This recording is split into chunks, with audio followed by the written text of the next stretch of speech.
The King and Queen are visiting Liverpool, aren't they, ahead of Eurovision, because they don't want to miss out, do they? Well, who would want to miss out on that? Yeah.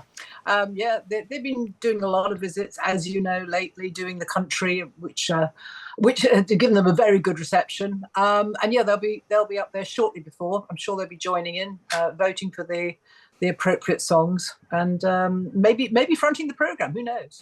Oh, gosh, if only. I mean, that would be quite a coup, wouldn't it, for the BBC? Let's talk seriously about plans for the coronation. Are we being told everything that people want to know, or are there quite a lot of things that are being kept from us at the moment about what actually happens this time round in the coronation, Jenny?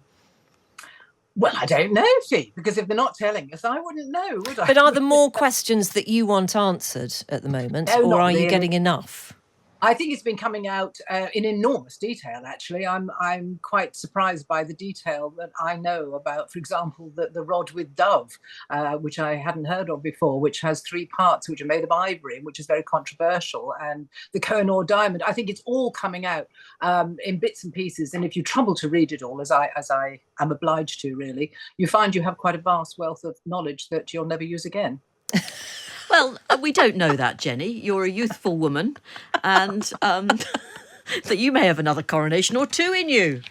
I don't think Are so. you But saying that no, this no, is unnecessary detail for all of our lives? What is the thing that you're most looking forward to, Jenny, on the actual day?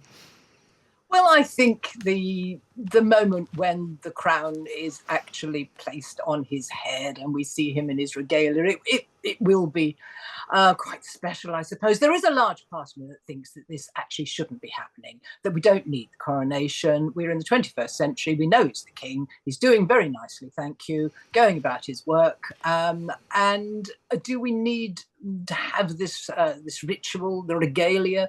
Why can't we, perhaps we should just have a nice day off and a knees up at a street party, and you could come out on the balcony and give us a wave, and that would be enough. There is a part of me that thinks that, but nevertheless, I think when I see it, and the sanctity of it, the seriousness of the religious aspect of it, and the very rituals which I think we appreciated after the Queen's death, which again seemed weird and alien and odd, and yet helped us pass, I think, into a new era and a new reign. Perhaps we do need it.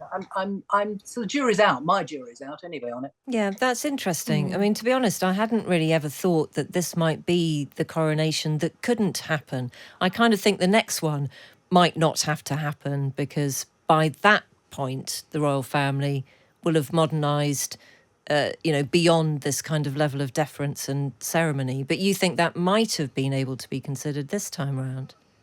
Well, I think perhaps, given the cost of living crisis, it could have been an option. And Prince William, for example, the Prince of Wales, I'm pretty convinced is not going to have an investiture as Prince of Wales, as his father did. And I think he is already moving into that modern era where that was a pantomime, really. Charles's investiture at Carnarvon Castle is not necessary, and lots of the European kings and queens, monarchs, do not have this coronation, so it's not necessary, I don't think, but. It is quite bound up with the sanctity of the religious aspect of King Charles being the supreme governor of the Church of England.